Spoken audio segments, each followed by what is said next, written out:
All right, folks, we're going to get started. Good afternoon and welcome to the Public Safety and Government Operations Committee meeting. In attendance today, we have myself, Chair of the committee, representing the 4th District, Councilman Burnett of the 8th District, Councilman Cohen of the 1st District, Councilman Costello of the 11th District, Councilwoman Roberts of the 14th District, and do not see any other council members online. Members of the Office of the President, I've got Nikki Thompson, Matt Stegman, and Aaron DeGraffenreich. Okay, and representing the Mayor's Office, do I have Natasha Mehu online? Or Nina Themelis? Thank you, Mr. Chair. Thank you, Nina. All right, this afternoon we'll have a hearing for Bill 21-0017R, and then immediately after that we'll be hearing Bill legislative oversight hearing for 21-0009. We'll start off with 21-0017R, investigative hearing arson and fire fatality awareness, reinstituting the Baltimore City Joint Agency Arson Task Force. For the purpose of inviting representatives to the Baltimore City Fire Department, the Baltimore Police Department, the Office of the State's Attorney for Baltimore City, the Baltimore City Health Department, the Baltimore City Department of Housing and Community Development, the Mayor's Office of Criminal Justice, the Baltimore City Public School System, and the Mayor's Office of Homeless Services to appear before the City Council to discuss arsons, fire fatalities and injuries, and school fires. How we can work to institute the Joint Agency Arson Task Force and discuss other tools that would assist in the prevention or prosecution of arson. This bill was introduced on February 8, 2021, and was sponsored by Councilmember Chris Burnett. And I will turn it over to Councilman Burnett for comments from the sponsor. Thank you, Mr. Chair and colleagues. Good to see you all this toasty afternoon. The intention of this bill is pretty straightforward, so I don't really have much to say about it. There was a previous multi-agency arson task force that worked to jointly investigate issues around arson, whether those be homes, commercial establishments, or schools, and other facilities. And we saw a few years back that there was an uptick in arsons, particularly in the Carrollton Ridge and Edmondson Village neighborhoods, but obviously potentially more across the city of Baltimore. And so after we had the second fire at the Edmondson Village Shopping Center, started to investigate a little bit further on this issue and how this topic could be something that we revisit, the issue of creating a task force or reestablishing a task force to work jointly on this issue so that people, one, we're making sure that we're using all the city resources to investigate potential arsons, which we know can be a hazard for our constituents, people especially who live in neighborhoods that may be row house. So it's a public safety issue, public safety concern that I think we should be looking a little bit further into. And my hopes is that through this discussion, there'll be strong consideration to reestablish that task force. That's all I have to say on this one, Mr. Chair. Thank you. Thank you, Councilman Burnett. We will now hear from agency representatives. Please state your name before you begin. We're going to start off with the fire department. Mr. Chair, council members, Niles Ford, fire chief. We have no objections to this bill. We support it. In fact, we use many of the assets that we're speaking of now. So we're certainly in support of the perspective of this bill. Thank you, Chief Ford. Anything else? No, sir. All right, thank you. We'll move on to the law department. Hi, Mr. Chair. This is Hillary Ruley for the Law Department. Obviously, this is a resolution and an appropriate way to study the topic, so we would approve the resolution for form and legal sufficiency. Thank you. Next, we've got the Health Department. Thank you, Mr. Chair, members of the committee. Nicole Nibber on behalf of the Baltimore City Health Department. We put in a favorable. We requested a favorable report on this bill because we believe that public safety is paramount in terms of the social determinants of health, and so we stand by our report. Thank you. Thank you to Paul. Next up, we got the Police Department. Good afternoon, Mr. Chairman. For the record, Michelle Wurtzberger, Director of Government Affairs for the Baltimore Police Department. The BPD works very collaboratively with the fire department already. That said, we have absolutely no objections to creating or recreating a task force to have a formal relationship. That said, also, I am joined today by Colonel Rich Worley, who's the Colonel in charge of the Criminal Investigations Bureau, and Sergeant Jason Giordano, who is in charge of our arson unit, in case you have any questions about how those investigations are conducted. Thank you, sir. Thank you. Next, we've got the Mayor's Office of Neighborhood Safety and Engagement. Hello, Mr. Chair. Nick Wilson on behalf of the Mayor's Office of Neighborhood Safety and Engagement. We stand by our report and are happy to provide any interagency coordination support that's necessary. Thank you, Nick. Next, we've got the Baltimore City Public School System. Good morning. How you doing? Well, good afternoon, Mr. Chair. It's Major Coleman from School Police Department. We welcome the opportunity to collaborate with other agencies throughout the city and the fire department. So we've done it before, and we look forward to the collaboration. Thank you.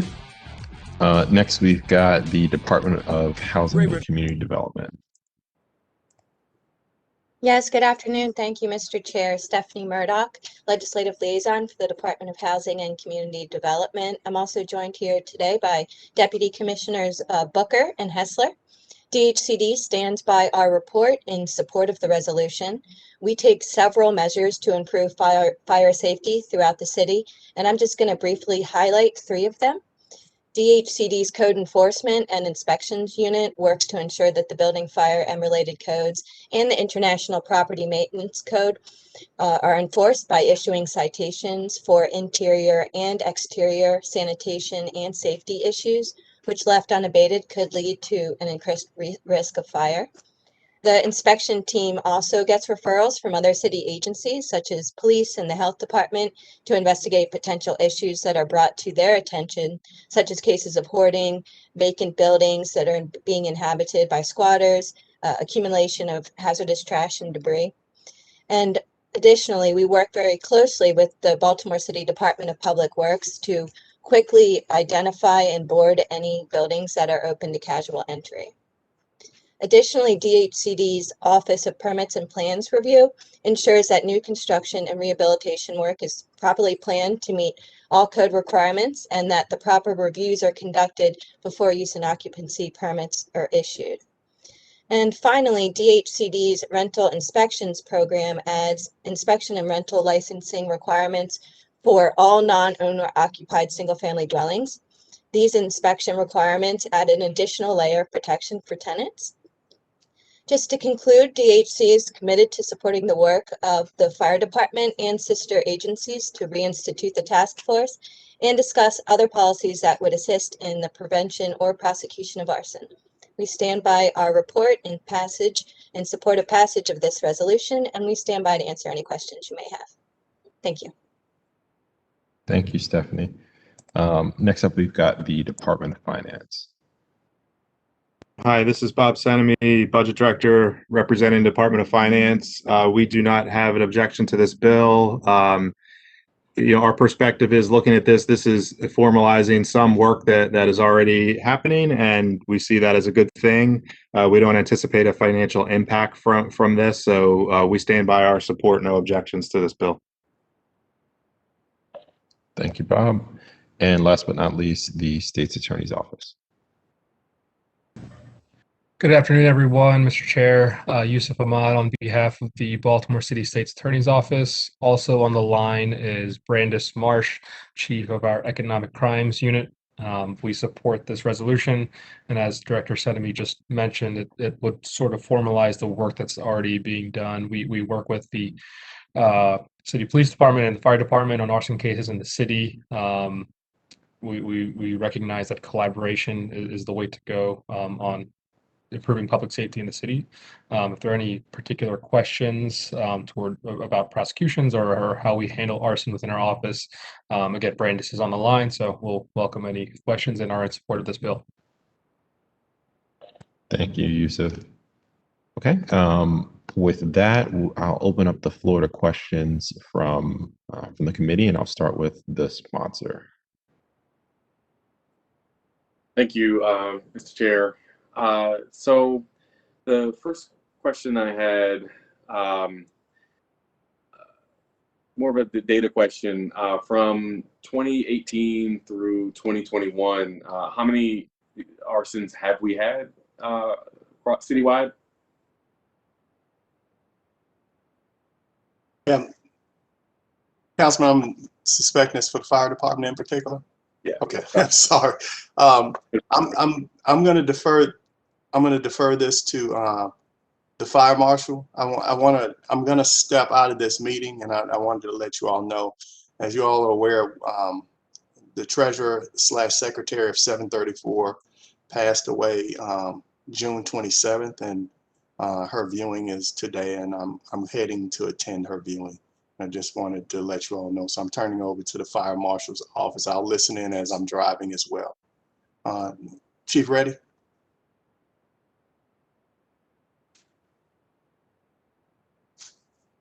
Okay, and looking at my numbers for arsons, intentional set fires.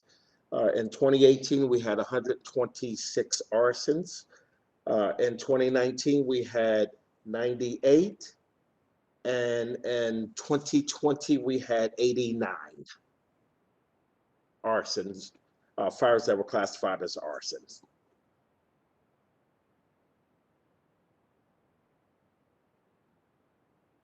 Thank you, Chief. The second question I had was on for this round. Does the fire or police department have a database of potential arson suspects that they look at when these incidents occur?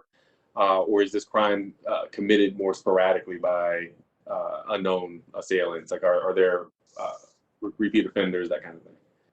And is that communicated between agencies? I'm going to have to defer that question to the police department to see if they have a database. Yeah, and I'm going to turn that over to the sergeant. He directly oversees that, but I'm sure it's like with any other crime, we have repeat offenders who we know about and suspects who we look at in certain cases that are certain areas. But I'll turn it over to the expert, Sergeant Giordano. Yes, sir. So within our Lotus Notes database, what we currently use, anytime a suspect is coming a case, it's automatically run through the whole system, and it'll generate whatever cases they are involved in any type of crime. So if they're, if they've been multiple arsons, they come up multiple arsons. If they've been a homicide suspect, anything like that, it all comes up. So every time we have a suspect, it's automatically through the system, and when there's a repeat offender, we were already kept in the database. Okay. And if I had one more question, quick follow-up, Mr. Chair, on that, that's okay? Yep, go for it. Okay. So quick follow-up there. How often is a suspect identified in these cases? Do we have a tracking of arrest and conviction rates? So as far as arrests, we do keep track of that. It varies from year to year and on. Around 20% of the cases wind up with arrest on them. As far as conviction rate, though, we don't have a way of tracking that at this time. I don't know if the state's attorney's office keeps track of that on their end, but I know in our system, we don't keep track of the conviction rates.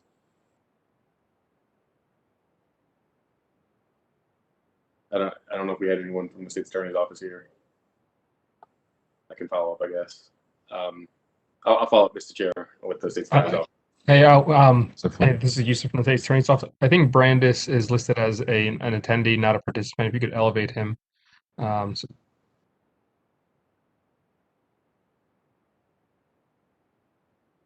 yep, we're taking care of it. thanks. Hi, Brandon Marsh from the State's Attorney's Office, Economic Crimes Chief. So when the arson comes to the State's Attorney's Office, it is split amongst 3 units normally. One, if the motivation for the arson was economic crime and insurance fraud, that comes to my unit. If not, it's going to either go to the felony unit or it's going to go to the special victims unit. I would say, based on the fact that I review every one of the arsons that are forwarded to me after it's been charged, the great majority of the cases go to the special victims unit. They are more often than not domestic violence related or special victim related cases that we have seen at the circuit court level. Specific tracking, we could get back to you on that, Councilman. We would just have to look through our system, and it might take us a little while, but we could get that information to you offline. Perfect. Thank you. Yes, sir. That's for me, for Mr. Chair, for this first round. Thank you, Councilman Burnett. I've got a question. So in the year 2002 and 2003, the Joint Arson Task Force was created in response to the high number of structural fires that occurred around the city. Deputy Chief Reddy, can you tell us a little bit about the impact of the task force and the impact that it had on reducing fires, and what were some of the strategies that were implemented to achieve our intended outcomes there? Okay, the purpose of the task force is to zero in on areas where we're having a fire problem, whether it's arson or any type of other fire. What happens when we put it together, we go out, we flood the areas with education. We want the individuals or the community to see that we are out there, we are aware of the problems that's going on in the area, and that if they need help, they can come up to us and ask for help. In some cases, most people will not come up to you while you're riding around and so on. So what we do is when we are doing community sweeps, we leave cards with the task force number on it. They can call, they can leave messages, and then we get those messages to police arson, and we work together and we follow up on them. The main thing with the task force is to try to identify the problems that are problem areas, and then you saturate those problem areas with personnel or resources. You try to figure out exactly what resources that they need to abate the problem. For instance, if there's a problem with vacants being open, we contact Public Works to board up the vacants. If the vacant buildings are continually hit and they taken down the boards, the code allows us to actually brick the first floors of those buildings up to make it almost impossible for individuals to get in these buildings. So a lot of it is education, resources, and helping the community. Thank you, Deputy Chief. And did we see any notable change in fires as a result of that effort? Now, the last time we've seen fires come down, but the main fires that we saw come down was when we had a major fire problem in the school system. So in 2008, from 2008 to 2012, we instituted a school reduction fire program, and we worked closely with the Baltimore City School Police System Department to get these school fires down. For instance, we were at a high, we were averaging well over 200 school fires per year set, and these were arson fires, not accidental. These were arson fires. So with police arson, school police, and the fire department, we worked together, and within a 5-year period, we've got it down from well over 200 fires per year to a low of 12. And that's through a lot of education. It's through a lot of walking the halls. You walk the halls. For instance, the police department has they have foot patrol. So what we did was we used that method, and we had hall patrol, and the fire department, school police, we would walk the halls of the problem schools. We would identify instances where a fire could occur, and we would abate that problem right there. The thing was, is to not give the students an opportunity to set a fire. So we abated it before they had a chance to even set a fire. And Major Coleman can also help elaborate more on what we did together as a unit. How you doing? Yeah, one of the things that we did, and a lot of the kids that we identified during that time frame that Chief Reddy spoke about, we set them in the fire department's fire setters program. Is that correct? Is that the way, the name of it? Juvenile Fire Setter Intervention Program. The fire setters intervention program, where we weren't putting the kids into the juveniles system, where they were not getting a record, but they were being educated on fire safety, things like that. And I believe that even some of those kids may have even joined the fire department. Maybe you could correct that on that. But again, it was unfortunately these incidents happen, but through that technique of getting out there, interacting with the kids, passing out literature about fire prevention, just talking to them, engaging them in the school, in the cafeteria, even on the outside of the buildings, we were able to just obtain, like, I believe it's a 92% reduction rate within that 5-year period, which was remarkable. Correct. Thank you. Thank you. That's really helpful to know. And that was a pretty significant drop. I didn't expect it to be that much. Yeah, I believe it was 92%. Is that correct? Yeah, it was Chief Reddy? I think it was a 92%. 92.3. Okay, I was off 0.3. Once it's 0.3. Okay. So my second question here is, what steps do we need to take to develop and implement a coordinated plan to reinstitute that joint arson task force? The way we do it now is for instance, with the Carrollton Ridge fires, what we did was, as the fire department and the police department, we looked at what resources that we would need to actually stop these fires. So the way the task force works is that you zero in on an area. You say, I have a problem. For instance, Carrollton Ridge. You know that the problem's in Carrollton Ridge.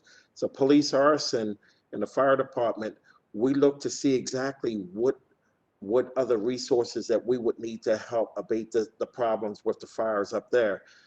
For instance, we knew we needed the police department. We knew we needed the fire department. We also knew that we needed the public works department to come in there and to brick these buildings up to stop these fires. We also knew that we needed the police department's homeless unit to come in to talk with these individuals. So usually you have to look and see exactly what resources that you need. And then once you figure out what resources that you need, you call them in, you get them all together, and then you work collectively to come up with a solution to stop the fires. Now, those fires over in Carrollton Ridge for, I want to say, over 1 week, it was about 30 fires, and we had to do something. And then we just flooded that area with the police department, the fire department, public works, and so on. And we were able to, with the help of the detectives from police arson, who worked continuously 24 hours, we were able to find the suspects that were setting the fires there. Thank you, Deputy Chief. Any other questions from the committee? Councilwoman Ramos? Thank you, Mr. Chair. Thanks to the sponsor for bringing this to us. I continue to learn. I had a question about why the task force was disbanded and when. I don't know who can answer that. Task force was never really disbanded. It's activated as needed. Oh, okay, so Now with the school fires, the last time we used the task force with the public school system was 2012, because we had so much education going on in the public school system. It was so successful that, I mean, we may have, and Major Coleman can help, but we may have 4 or 5 school fires per year now compared to 100, 200 fires. So, and we're constantly in the schools educating on a year base around the year. So as long as school is in session, we are inside the schools educating, and the school police are still doing their walk the halls. So the task force, if we need the task force can be up and running within hours, really, because we just look and see what resources that we need. And then we put it together. We start making phone calls and say, hey, we need you, and so on. And then we work together to try to figure out what the problem is and how to solve the problem. okay, so there was no sort of formal disbanding. It's more about it comes together when there are main issues to address. Like, I'm very impressed with the school piece, and it sounds like there are times where, like in Carrollton Ridge and in Edmonton Village, where that task force needs to come back together when there's a crisis. Is that how I'm hearing this? Yes. Task Great. force came together on Edmonton Village. And so just like what we talk about with try to prevent fires, like making sure people have smoke alarm, well, trying to prevent fires, but also trying to prevent, the impact of fires, making sure people have smoke alarms, making sure that, as Ms. Murdoch was talking about, the building codes are followed, all of that. Has the task force then, when it was first started and now, have you talked about what other prevention measures need to be put in place, or is it simply because it's a crime, it's acted upon as needed, as opposed to trying to say, well, what is it, like you did with the schools, what is it that's going to help make sure that we're not, that we're having fewer arsons? I mean, I realize that there might be times where it's another kid, or there could be insurance purposes, or I don't know. I mean, I'm just wondering, like, what other things the task force had been seeing in terms of and actions to do some prevention, just like you did with the schools. Well, we're out there 24 hours a day, 365 days a year, educating the citizens and the visitors of this wonderful city in reference to fire safety, because we want everyone to be safe. Fire safety education is just not when you have a fire, it's before you have a fire. So we're out with the community groups, the community organizations, we're at the schools, we're everywhere out there, 365 days a year. We never close, we never shut down. So we're always out there educating everyone in reference to fire safety. The greatest thing is, what is it? I used to have a saying back in the day when I was working with the task force with the school police is, I'm trying to think it, and I'm getting old, but it was prevent a fire today, save lives and property tomorrow. And then we also, with the school police, they came up with their program, educate a child today in fire safety and prevent an arsonist tomorrow. And what they did a wonderful job with that, getting with the kids or with the students to stop the fires. So we're constantly out there educating, whether it's It's the office of the fire marshal. It's the police department. It's the school police department, the suppression units. Even our medic units are out there pushing the fire safety messages to the community. And that's how we got the fire deaths down to 7, which is a historic low in the history of the city of Baltimore since the record keeping in 1938. And that's through education, education, education.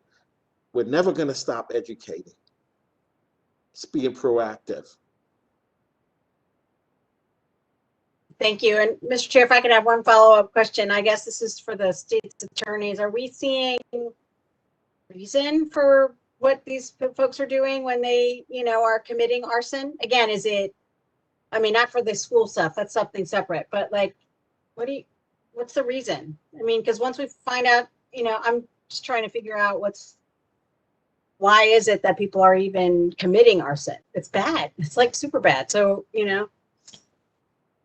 Councilwoman Ramos, this is Brandis Marsh from the State's Attorney's Office. What I can comment on is all of the circuit court arsons have to be reviewed by the 3 different division chiefs. So a part of it is anecdotal, is my response to you. What I see is the great majority of the cases are forwarded to the Special Victims Unit. So they're domestic violence related, or they're forwarded to the mental health court because the perpetrator has a mental health issue. Those are the great majority of our cases. We don't see a lot of insurance fraud or financial reasoned cases. So my unit does not get a lot of them, but because of our protocol, I get to review all of them. And those are the 2 units that it gets forwarded to the most. thank you. That's what I was looking for. I was wondering about that. I really appreciate it. And thank you, Mr. Chair. Thank you, Councilwoman Ramos. Any questions from the committee? Councilman Cohen, and if no one else, we'll come back around to Councilman Burnett. Thank you, Mr. Chair. Thank you to all the assembled dignitaries here, and thank you to the bill sponsor. Question on the victims services side. So, knowing that fires and particularly arson is incredibly traumatic when it happens to families, and knowing that in addition to it potentially causing homelessness, it also can cause just a whole lot of panic and anxiety and fear. Obviously, I think our worst example being the Dawson family back in the day, but just, since then, many examples of just the terror and trauma that this crime and just that house fires cause. I'm curious what services we are providing. I've seen a few instances where it's felt a little sporadic in terms of what families get access to, particularly when there's a language barrier. So in terms of both like on the housing side, but also social services, trauma-informed care services, what do we do specifically, and what does this task force do, or what has it done when we see instances of arson and families being burned out of their homes? I think that's a question to the state's attorney, but whoever. Councilman Stephanie Murdoch from DHCD.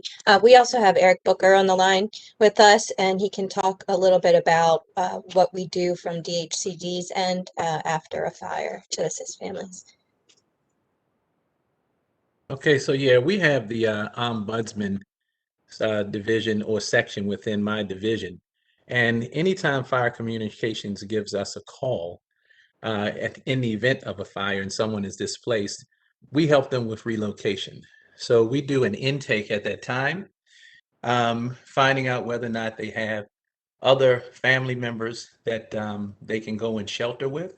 If they can't shelter with other family members, of course, we provide some type of sheltering. It's not a home, but we can put them in a shelter. And then we lean on the Red Cross. We lean on the Red Cross to assist us as well. So Fire Communications often calls us out anytime that there is a family displaced as a result of a fire event. Thanks, Eric. Do you all work at all with MEMA Again, knowing that, you know, some families in Baltimore don't, English is not the first language. And then again, back to the question around, I heard the Red Cross. Do you know what specific services are provided? Sure. Red Cross assists with food and sheltering as well. So just those wraparound services that the Red Cross bring to the table. And we also have contact for when we come in contact with families that don't, with English is not their first language. We make sure that we find a way to communicate with them. So yeah, that is a part of the package. Okay, appreciate that. I've seen that be a challenge in parts of my district. But again, I know partnerships with MEMA, with churches, with other faith-based groups and community groups are really important. And I would just submit to the bill sponsor that, you know, if this is reconstituted or it already is reconstituted, that having some form of trauma-informed services to support people in these really ugly and difficult and miserable situations, I think would be a good thing for this task force to look at. Thank you, Mr. Chair. Thank you, Councilman Cohen. I wanted to acknowledge Councilman Glover, who's on the line. Any questions from other council people before we go back to the second round of questions? Thank you, Mr. President. Thank you, Mr. Chair. All right, we're going to move on back to Councilman Burnett. Thank you, Mr. Chair. This is a question for Chief Reddy, or maybe Chief Reddy. I think so. How many people are currently assigned to the fire department's fire investigation unit? And I guess it's more of a two-part question because it would be for the police department as well. The police department, do they have an arson unit? And if so, for each department, so fire investigation, arson, what is the average caseload for each investigator, and ideal, do you have the ideal staffing number for each person to be able to handle that caseload? Okay, currently assigned to the fire department's fire investigation bureau, we have 4 shift individuals who work a 24 hours on, 24 hours off, and then they come back for 24 hours. And then we have one administrative individual that works only works a 4 10-hour days per week with 1 off day that rotates. We can look at the caseload, and this is how it was in 2016. Each investigator was averaging 40 cases a year. So 2018, 174, which was the highest. I'm sorry, in 2017. And then in 2018, the average investigators is averaging 142 cases, 2019, 116. And in 2020, the average investigator investigated 133 fires. That's not the true story, because you could be on one fire, you could be on it for upwards of from 1 hour to 2, 3, 4, 5 days. For instance, the Emerson Village fire, my investigator was up there for at least a week trying to figure out the origin and cause of that fire. As far as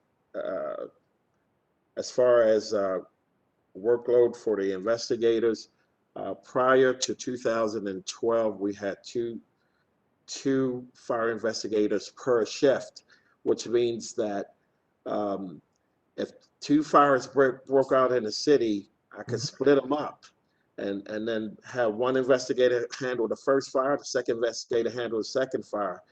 In 2012, I lost that second investigator, which gave me one. So right now, if there's a fire that happens right now at 142 and they call for an investigator, the shift investigator will go out to that fire. If at 2 o'clock another fire happens, then and they call for an investigator, then the shift investigator will explain to them, hey, I'm on one fire. When I clear this fire, I'll come to that fire. Now, in the process of doing that, you could have a third fire and a fourth fire, and that's where the problems occur. We prefer to have 2 investigators per shift, so that we won't overwork our investigators. And the police department can answer in reference to their arson detectives.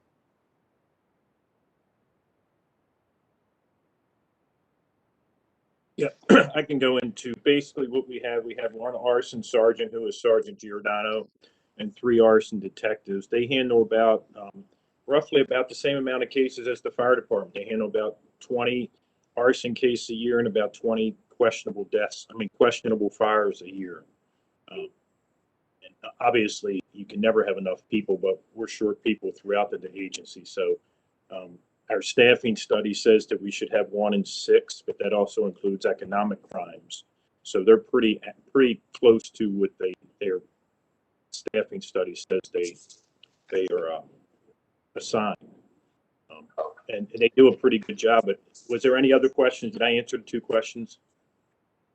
I was trying to take notes. You said you had 1 sergeant and I missed out on the 1 sergeant, 3 detectives in the arson unit. Councilman? Yeah, I just wanted to, if I could add to that as we talk about fires, that same challenge when it comes when people are impacted. You know, the same as Chief Reddy explained, that's what happens with the ombudsman. If they go out and they get called on one fire, another one could pop and they need to be there because somebody's displaced, and another one could pop. So now we spread thin. So as we're talking about taking care of people as a result of a fire and displacement, so that we have the same pain in that space as well. I just wanted to add that to the conversation.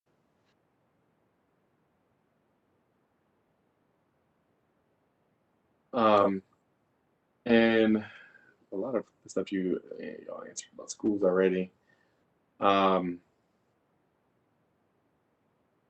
So this will be for the fire department. And I think we talked about this at a previous hearing. When there's a fire, does the department log if a smoke detector / CO2 detector is present, and is that data tracked? I know you all do your outreach because I've been there with you to install them, but how much of that is tracked on the scene of a fire or after a fire? It's all tracked. It's through the NIFRS reports and through operations. And I don't know if anyone's from operations is on this call, but operations does track how many homes had working smoke alarms. So yes, it's tracked. Question, Mr. Chair, the final question, if that's okay. Go for it. All right. So there are a few other states, California, Louisiana, Ohio, that have a arson registry. Would a tool, does that exist in Baltimore City? And do you all think that that would be helpful to fire and police department personnel to be able to better investigate and reduce the number of repeat offenders?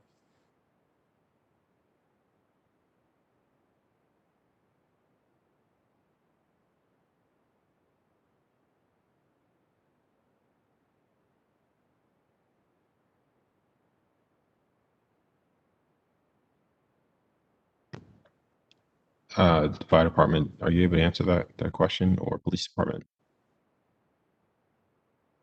Okay, can Councilman Burnett repeat that question? Sorry, yeah, I wasn't sure if I came through clear. Would a tool like a arson registry help with fire and the police department personnel here in Baltimore City better investigate the number of cases and try to reduce repeat offenders?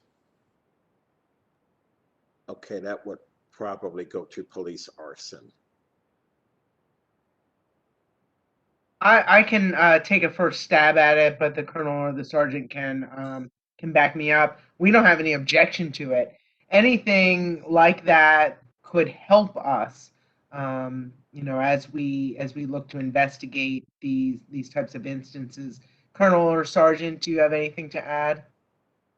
Yeah, I mean, I agree. It can only help. You just have to be careful legally with some of that stuff, as we found out with the gun offender registry. As long as it's vetted through legal and we're not doing anything that we shouldn't be doing, it's fine. It just can't hurt.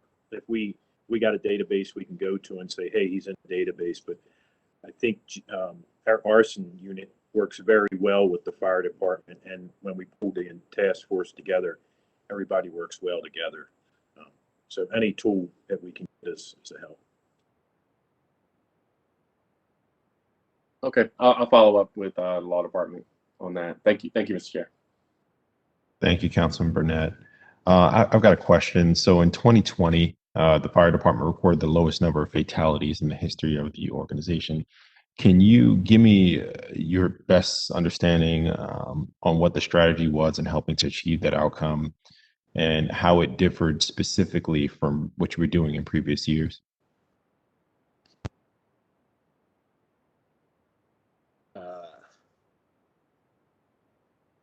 It was all through education, educating the public, getting out there, whether it was operations, fire marshal's office, the fire academy. What Chief Ford wanted was, when he first came here, he was like, we have to get these fire deaths down, and we have to educate, we have to be more and more proactive. So, and since Chief Ford's arrival, we have been proactive. Maybe it's just constantly, forgive me for using the word, beating the people over the head with fire safety. Fire safety started to work, but the suppression companies were out there constantly. After a fire, they were talking to the individuals, the fire marshal's office, everybody. It was an all hands approach to educate the citizens of Baltimore in reference to fire safety. We want to keep people safe. Our goal is to have a working smoke alarm in every home, and to make sure that everybody knows, everyone, whether you visit in this wonderful city or you residing here, that you know what to do in the event of a fire, that you know how to get out, you stay out, and don't make foolish decisions, and so on. So after, I think Chief Ford's been here about 6-7 years, and he instituted it when he first came in. And he said, let's just educate our citizens better. And we never thought we would get to single digits, but our ultimate goal is 0. So, I mean, we're going to push hard for a big city, but our ultimate goal is 0 fire deaths in the city of Baltimore. How many have we had this year so far? Do I really have to answer that question? Because right now there's 0. Awesome. I mean, okay, no problem. My other question has to do with our senior citizens. So stats show that over the last decade, about 57% of fire fatality victims were members of the senior population, specifically baby boomers. What programs, initiatives, and efforts has the department put into place to help protect that demographic? Making sure that we have the proper education being enforced at the community events. And getting the message out well in advance. For instance, if we're going to do a public fire and life safety education talk at a community facility, at a facility that has seniors, the thing is you want to constantly emphasize we're coming, we're coming, we're coming, we're coming, and we want a packed house. When we get there, we don't want to come there, you have 154 residents inside the structure and you only have 2 people to show up. We strive to want 100% of participation so that everybody knows what to do. We target not only the seniors, but we target, and I keep saying it, we target everybody, and we just change our methods. We cater to our audience. So yet, once we know what our audience is, we know what type of fire prevention educational techniques that we're going to bring to the table to bring to those citizens to make sure that they know what to do. And it's working. It's working. Thank you, Deputy Chief. I'll turn to the rest of the committee. Any other questions? Councilwoman Ramos. Thank you, Mr. Chair. Chief Reddy, I knocked on wood for you. Okay, because to make sure that 0 stays 0. All right.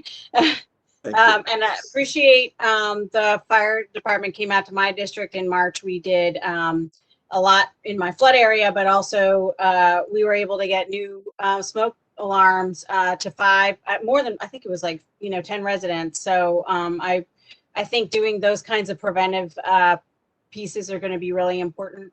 I wonder, and I don't know, Chief Reddy, if you're the one to answer this, or maybe Kim Washington, but the messaging that you're sending out, we want to be a part of that. So if there's, fire safety messaging, get a plan, that kind of stuff, like if you can send that over to us so that we can also get the message out through our networks, that would be great. And I know you're doing a lot of the groundwork from knocking on doors and all of that, which I'm happy to join you again.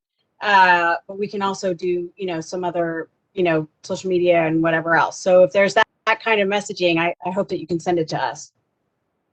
That's no problem. Hi, We have Councilwoman Claire Adams. I'm sorry. Go ahead, Kim. I'm sorry, Chief. Go ahead, Kim. You can talk. No, we took the notes from our budget. We took the notes from our budget hearing, and we are working on getting materials specifically for council people. And when we have that in, we will share that information with you all. Thank you. You're right. I probably asked that question in budget hearing. So thank you. I appreciate that. And then going back to State's Attorney's Office and Mr. Chair, this goes back to our previous conversation around the domestic violence piece from last time. It's disturbing, although not surprising, that a lot of our arsons are domestic violence related. And so while that might not be the fire department's piece to try to address, the preventive parts, and I guess this committee has been studying this issue, I wonder if the police department or others can talk about this, because it's a disturbing trend where homes and lives are being destroyed because of a domestic issue. There's a lot of education that's needed. We learned last week or the week before, it's all running together.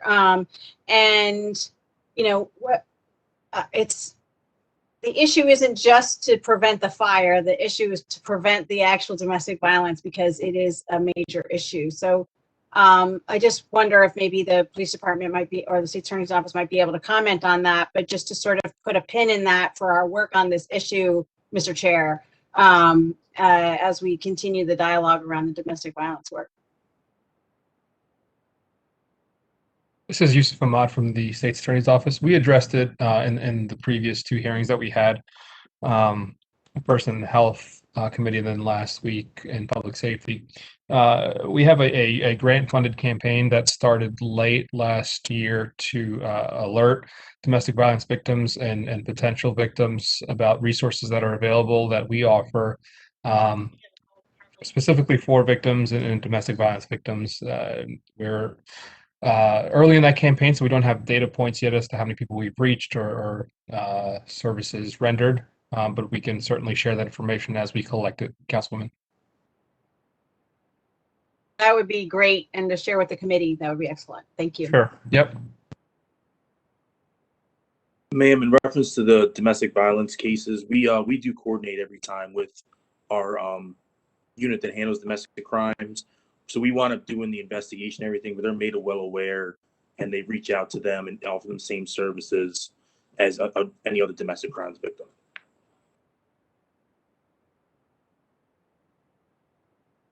Thank you. I appreciate that the services that would happen in a criminal case are also happening when this happens. So thank you. Thank you, Mr. Chair.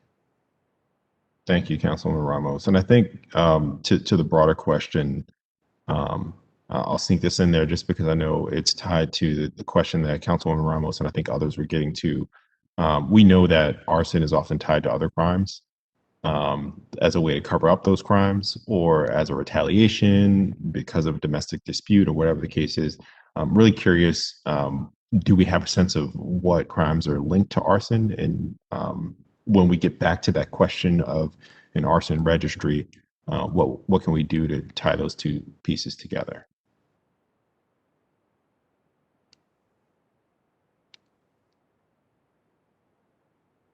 Not a great question, but I think it's something we can think. I think something we can think about.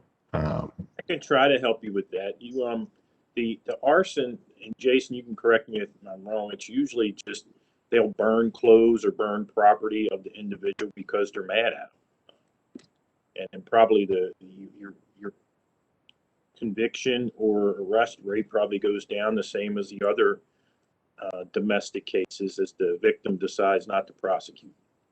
So that's the problem we run into with a lot of the domestic cases. Yes, sir. The colonel is 100% right on that. We even have an individual recently where this is not the first time that he's been arrested for with the same girl as well. And, she pulled the spousal or privilege earlier, and avoided him going to jail. And then like a year or two later, they got in an argument, happened again. Yeah, and I think there are other crimes as well.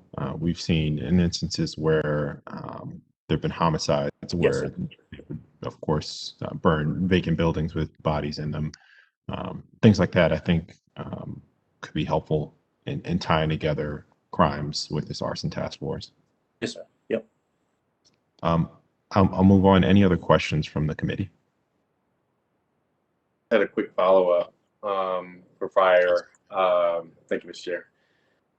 So it was stated earlier, maybe I misheard it, that there were 0 fire deaths this year, which was a little bit confusing for me because I thought we had one in my district, unless it was classified as something different. Okay. You did have one in your district, but it hasn't been ruled a fire death yet. So okay. We can't rule anything a fire death until it's ruled a fire death by the Office of Chief Medical Examiner. That case in your district is still pending. Got it. Okay.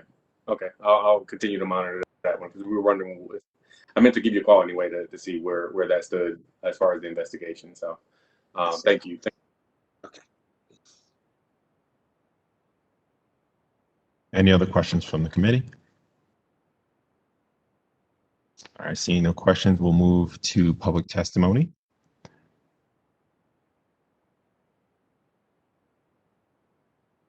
Give me 1 second.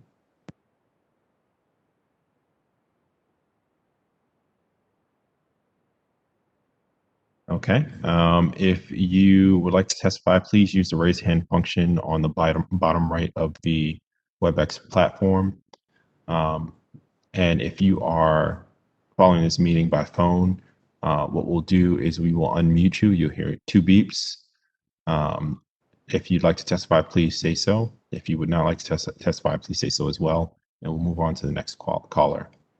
I don't see any hands raised at the moment. And we'll move on to the phone lines.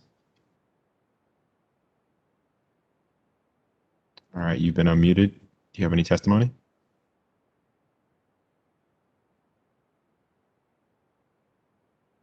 Nope. And next. All right. No testimony. So with that, we'll entertain, Chair will entertain a motion to move the bill favorable. Favorable, Mr. Chair. Moved by, Second, Ramos. second by Ramos, moved by Burnett.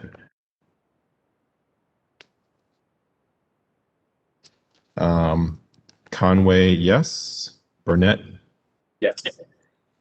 Cohen, Yes. Costello, Yes. Glover, Councilman Glover. I'll come back to Glover. Councilman Porter is absent.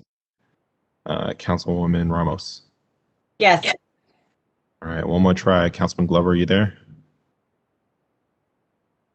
All right, we're going to mark him absent. So that bill passes 5-0. And with that, we'll move on to the next bill.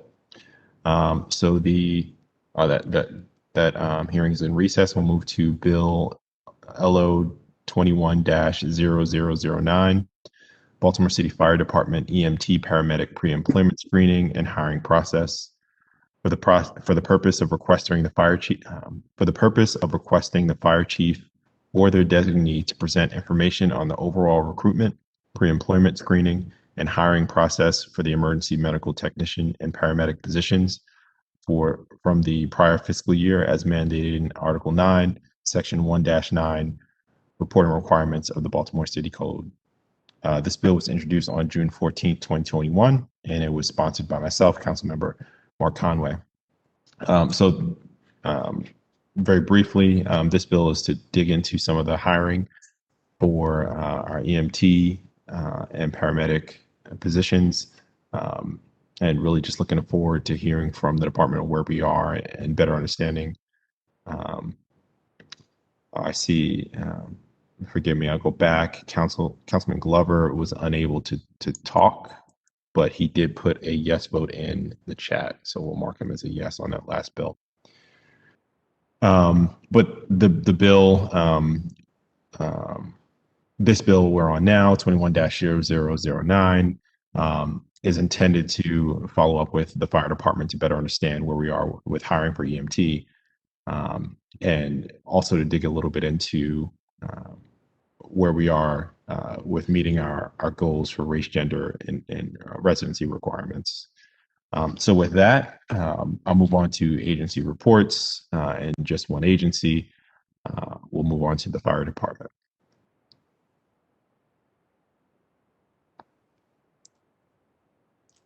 Good afternoon.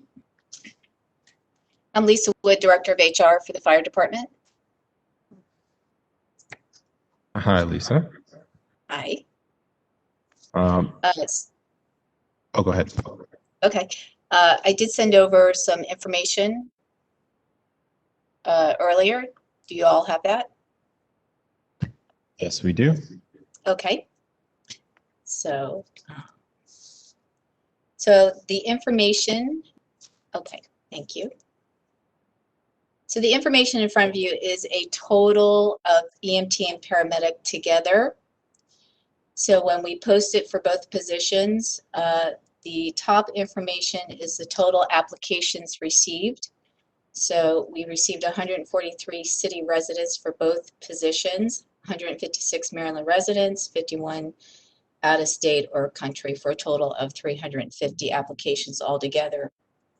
And then the bottom part is the demographics, which I won't go through individually unless you would like me to, but you can read through that yourself if you like. Then if you move on to the next part of the information, this is the total number of applicants that met the minimum qualifications. And I'll go into a little more detail here so you understand why the number decreased so significantly. We have 67 total that met the minimum qualifications. And so that you understand, of course, is when people apply for positions, the applications go into the Department of Human Resources, and then an analyst has to qualify them to ensure that they meet all the minimum qualifications. And then the qualified applicants is the list that is sent to the agency. So for us, for these two positions, overall, we received 146 qualified applications for EMT and 95 for, 95 for paramedic overall that were submitted. Of the, let me back up for 1 second. 146 that were sent for EMT and 95 for paramedic. Of those 95, only 32 were qualified of the paramedics. We had a very low qualified pool. Of the 146 EMT qualified applicants, we chose to pull what's referred to as a certified list, and we pulled only city residents for EMTs to start with. And that gave us a pool of 35 applicants. So we pulled 35 city residents for EMT, and then we only had 32 qualified applicants for paramedics. So that gave us the total of 67 overall applicants to work with. So from those applicants,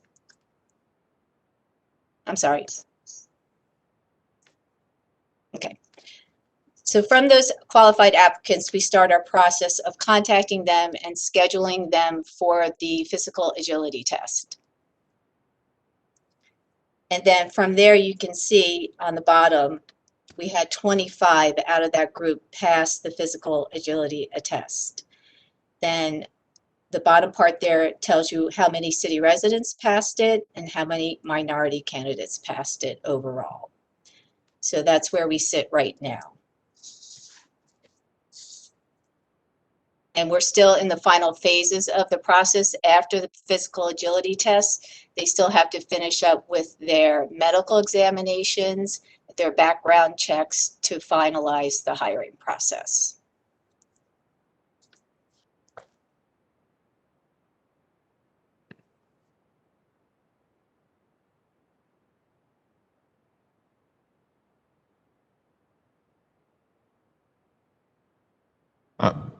Ms. Wood, are you done? For right now, yes. It takes you down to the part where they pass the physical agility test. So currently we have, right now we currently have 11 EMTs ready for hire and 3 paramedics ready for hire with 3 pending. Okay, thank you. We can take it down. And I am going to open up the floor to questions from the committee. I'll start. So during fiscal year 2021, how often did we open up the EMT paramedic application process? And can you provide specific dates? Yes. So those postings, we posted in January for EMT and in April for paramedic.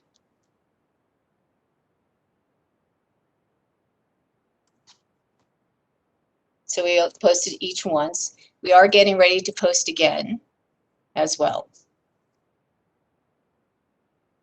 Okay, how soon are we expecting to post again? This week.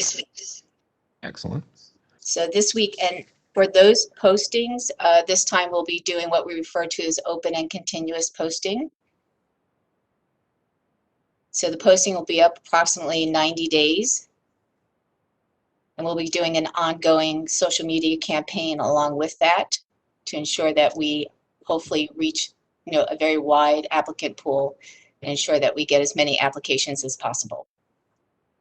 Awesome. Can you explain for the committee how each phase of the EMT and paramedic pre-employment screening process is structured? Mm-hmm. So first, of course, when we receive the qualified application, we reach out to the applicants, of course, to determine that they're still interested in the process. Then once we find out that they're still interested in the process, we will schedule the physical agility test. They're all scheduled at the same time, right? It's completed at the training academy. Once they pass the physical agility test, then they are scheduled for their medical exam, which includes the drug and alcohol test. They also have to complete a criminal background investigation, as well as a motor vehicle check on their driving record. Once they've passed all of those, that completes the hiring process, which would allow them to start in the class once the class date is firmed up. Thank you. I'll turn it over to other committee members. Any questions from the committee?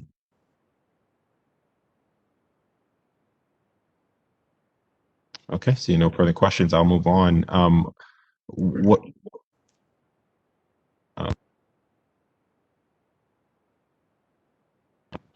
Councilman Burnett, you have a question? Sorry about that. No worries. I wasn't ready for you. I guess during the opening, we've had a few hearings on this topic already around sort of hiring.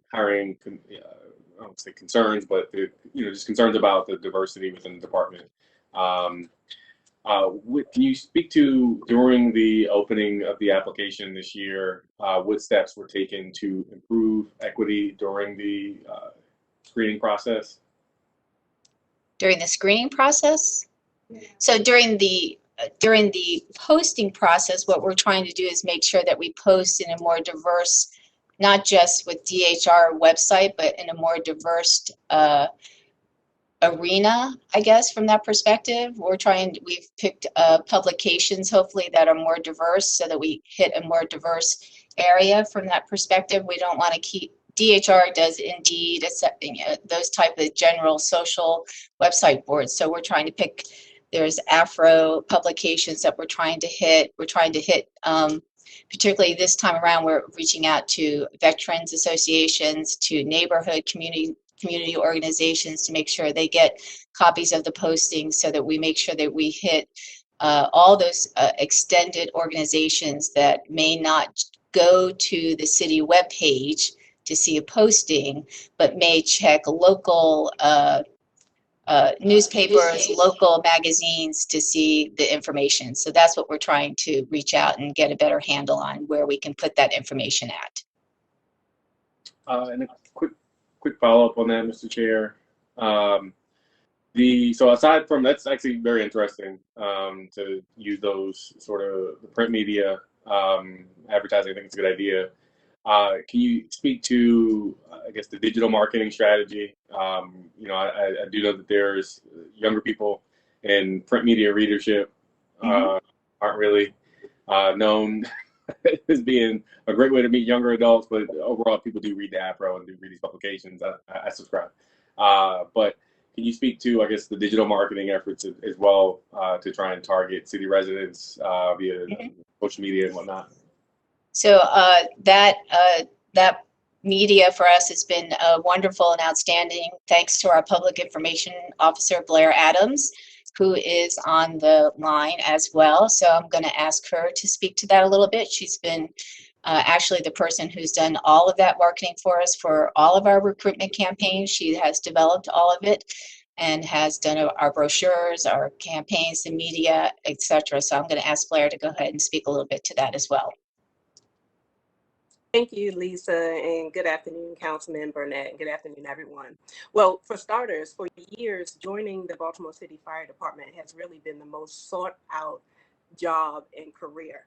Everyone wanted to be a firefighter. So when recruiting for our EMT and our firefighter position, we led with the marketing campaign, Are You Ready? because for some people, this is the moment.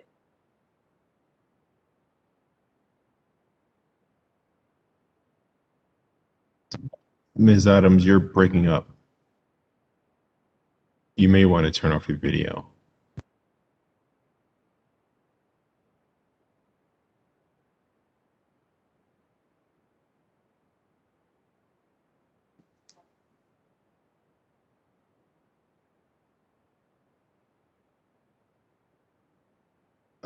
Ms. Wood, I think she may be lost.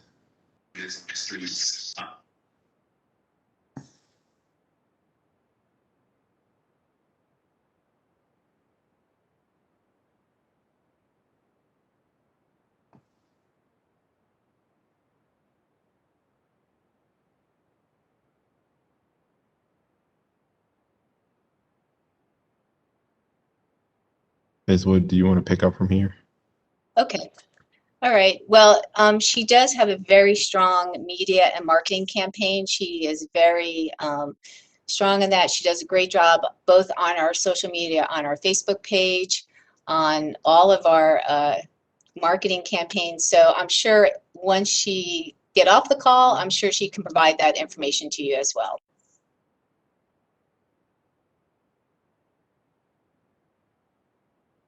It's unfortunate. It looks like she had some really good things to say. I know. In slow motion. Ask Ms. Adams to send me more info on that. Thank you, Mr. Chair. Thank you, Councilman Burnett. Any other questions from the committee before we circle back around? So for the current list, what is the fire department's recruitment strategy for this position announcement? So for this our current announcements that we're getting ready to put out, that we're going to post this week. Yes. Yes. So our current strategy is going to be essentially what we just talked about. It's going to be a very strong marketing campaign, media campaign, developed and pushed out by Ms. Adams through the Public Information Office. We're going to try and hit certain publications, of course, to help with our diversity and inclusion. The fact that it's open and continuous is something that we have not done for a while, so that's going to allow us to have hopefully a strong number of applications that will allow us to do a couple of things, and that is this. As the first wave of applications come in, hopefully we're going to have a better pool this time than we had from the prior 2 postings. So hopefully we'll be able to hit the first group that comes in. We'll be able to work through a class, and then it's going to allow us to have a second class come in right behind it very quickly, so that we'll be able to put in 2 classes fairly quickly of both EMT and paramedics, so that we'll be able to work through a group of 2 classes through this 90-day period of application. So I think that's important as well, because over the past few months with COVID, it did delay our hiring to a certain degree. So now this is going to allow us to do a little catch up, hopefully, with the open and continuous recruitment, that we'll be able to put 2 classes in fairly close together. So I think that's going to allow us to that process, along with the strategy that we have in place. With Ms. everything Adams, opening up as well, it's going to, of course, make it a little easier for us. got it. Ms. Adams, is there something you wanted to add? I know we caught you in slow motion. Looks like you were caught in the matrix for a couple of minutes. Sorry we missed you. Sorry, that's always so embarrassing. I hate to be caught in slow motion. But anyway, to continue, when recruiting for the EMT and firefighter position, we led with the marketing campaign.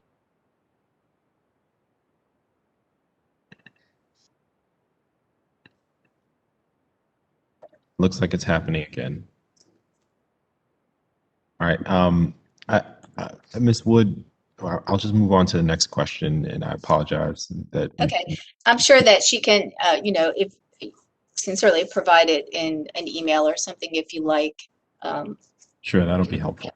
Okay. How many vacancies are we filling for this fiscal year for EMT and for paramedics? Or rather, how many vacancies do we have available to fill? So currently we have 34 paramedics and 14 EMTs to fill.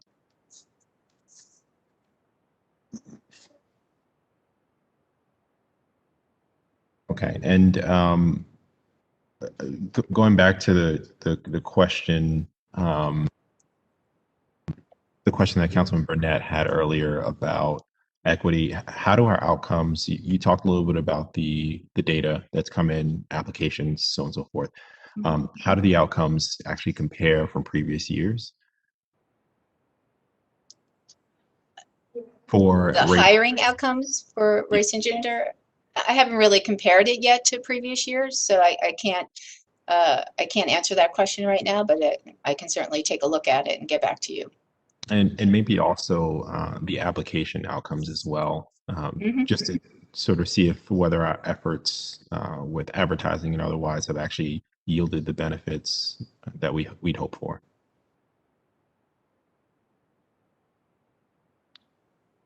I think those are all my questions. Any other questions from the committee? Councilman Burnett? Yeah, just a quick follow-up in connection to the sort of conversations that we've had in this committee around creating sort of a pipeline into the department. Do you, and this is just for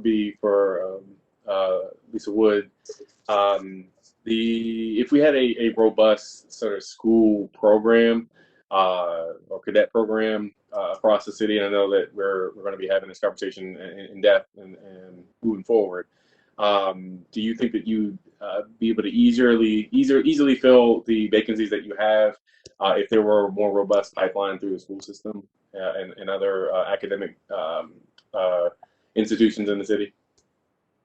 Well, I think anything would be a benefit to us as far as any type of cadet or high school program is always going to be a benefit to us. If we can certainly work on those programs that help us give high school and students an opportunity to come into the fire department is always a benefit. And do you think that having that sort of pipeline via a cadet program would improve, I guess, the candidate pool overall, given they have some level of experience coming in the door?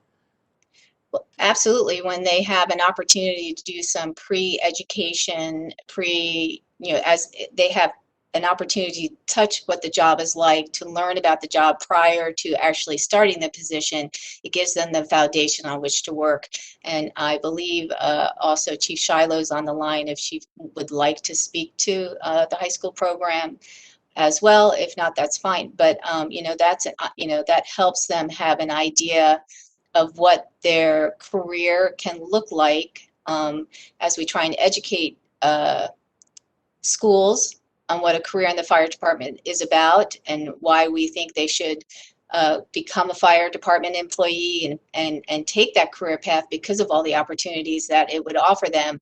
I think anytime we can offer that information up to possible students and residents so that they understand what a great opportunity it is and give them the foundation on which to learn, I think that's a benefit. Thank you, Mr. Chair. And thank you, Lisa, for that. Thank you, Councilman Burnett. I just actually have one more question. So when do we plan to reopen the EMT firefighter process that was paused last year because of COVID? So we're currently looking to hopefully have the written examination scheduled for the beginning of August, beginning to middle of August.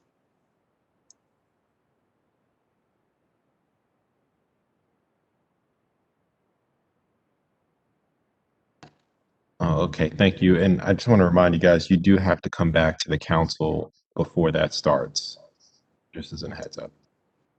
Okay. Thank you. Any other questions from the committee?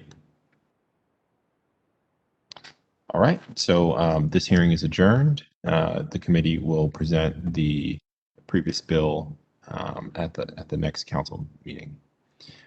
With that, thank you all, and I'll see you soon.